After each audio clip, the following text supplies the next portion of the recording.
Good morning. It is the beginning of March here in Pasco County, Florida, and this orange tree, even though it probably died down to the roots because it got too cold one year a long time ago, and its fruit is hit or miss whether you're going to eat it or not, this is the whole reason to keep these. This scent is just amazing. Orange blossom scent.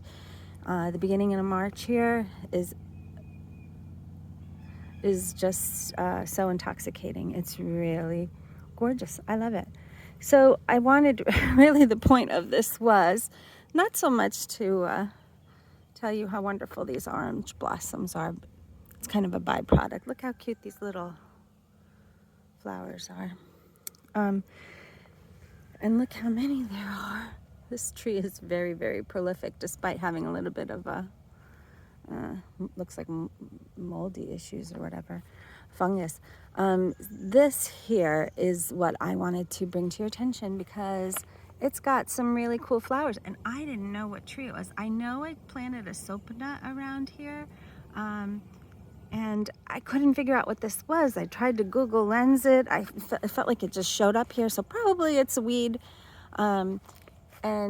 I really couldn't tell what kind of tree it was. But then this morning I was walking here to plant wildflowers seeds, and look, all these pink flowers here.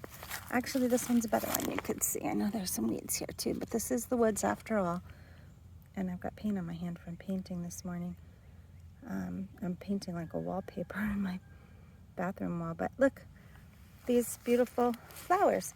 So now I have to lens this and see what kind of tree this is with the pink flowers. Like I would think a pink Tabebuia, because I know I've had pink ones and yellow ones, but mostly the pink ones, or ipe. So I want to see if that's what this is. I'm not really sure.